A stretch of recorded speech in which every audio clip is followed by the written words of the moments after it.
Hi, I'm Lowe McKibbin. And I'm Cyrus Patell. And we're here to talk about the IT of Lowe's and the fulfillment of Amazon's orders. Alright, so I'm going to talk about Lowe's IT infrastructure. Lowe's started in 1946, 70 years ago, and it became public in 1961, 15 years later.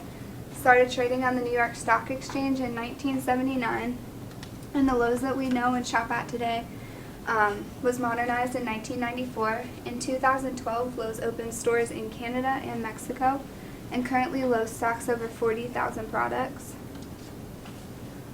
Lowe's uses a Linux-based system called Genesis to support daily activities such as cashiering function, internet order processes, product information such as how many of a certain product are on hand, product descriptions, product bin locations, and other useful information searchable by an item number or keyword, report processing functions, and any other operational requirement for the store.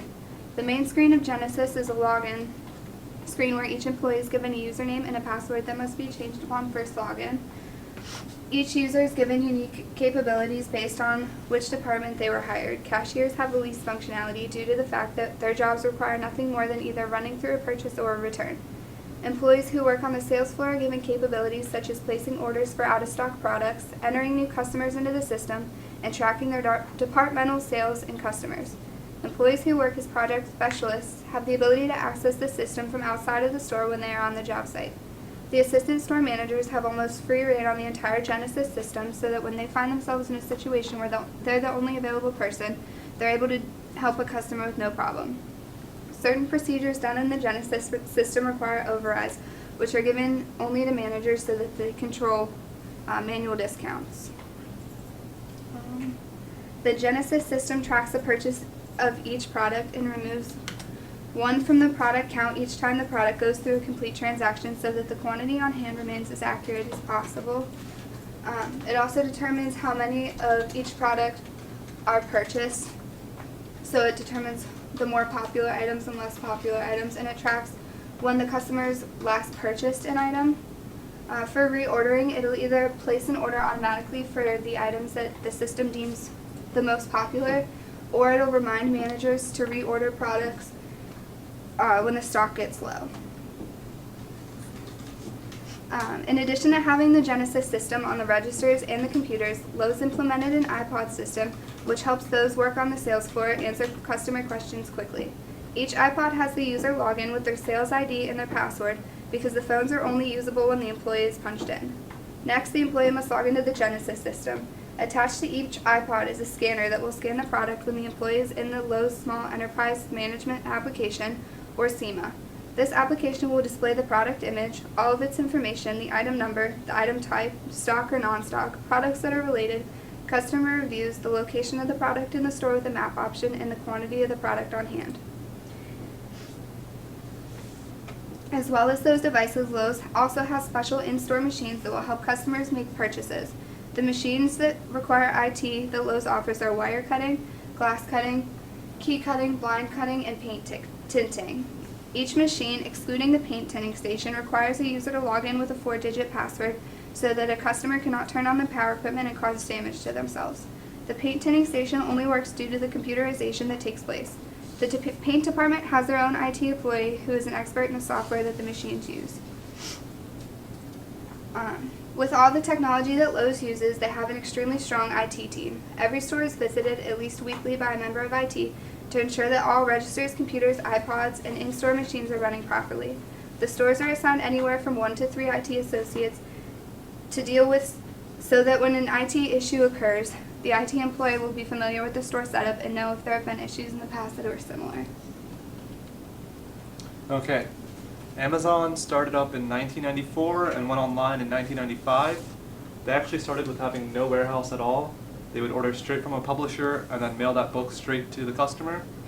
Once they got big enough, they couldn't really do that anymore, and they started having a warehouse, and this was very expensive. Amazon first started with books, and then they just expanded to how we know them today, selling practically almost anything you want. So, in 2009, Amazon purchased Kiva Systems. Kiva makes these little orange robots you see in the picture, and they were bought for $775 million. And they were purchased solely for the logistics they could provide, because as you'll see with these little robots, they can save Amazon a lot of time and a lot of money. So once they got these robots, they had to basically change the layout of their warehouses. So instead of having people walk and pick up the items, these employees are known as pickers. They were no longer needed, and the aisles could be narrower, so they could fit more items in an aisle. So as you can see, it just goes an aisle space, two pods, then another aisle. This is so that the Kivas can then pick up pods and then leave very easily. So basically how the Kivas work is they're assigned an item, they then look up where the items are, they find a pod that has that item, and they go find it. Now, as I mentioned in the previous slide about the layout, there's essentially the highways, which are the wide open lane areas, and then you have streets, which are the aisles.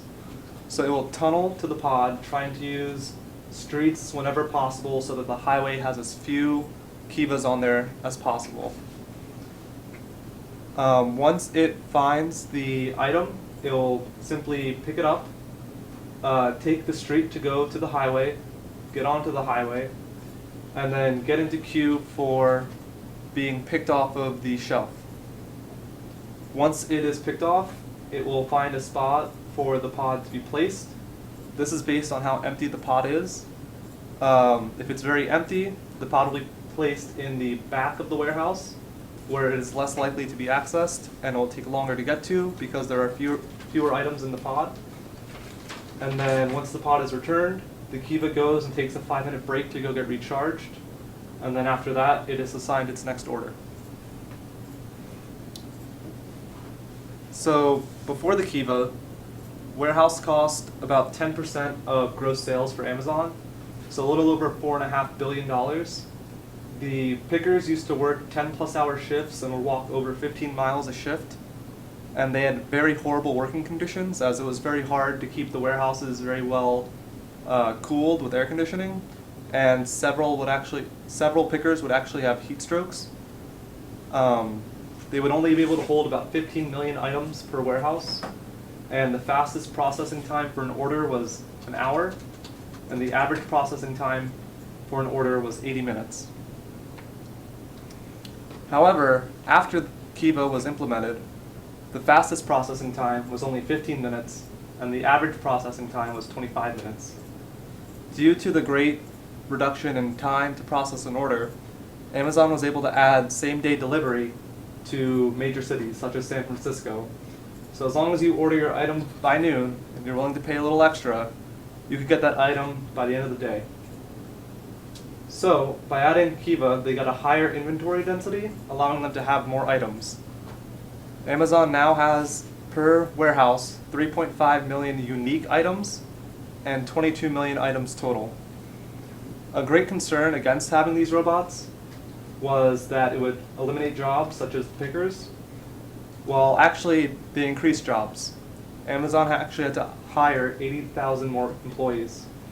This was due to being more efficient caused them to need more people to pick the items off the shelves that the Kivas were bringing to them, as long as IT and maintenance and just overall logistics for the Kivas. Without that, there would actually be fewer jobs at Amazon. And that's it.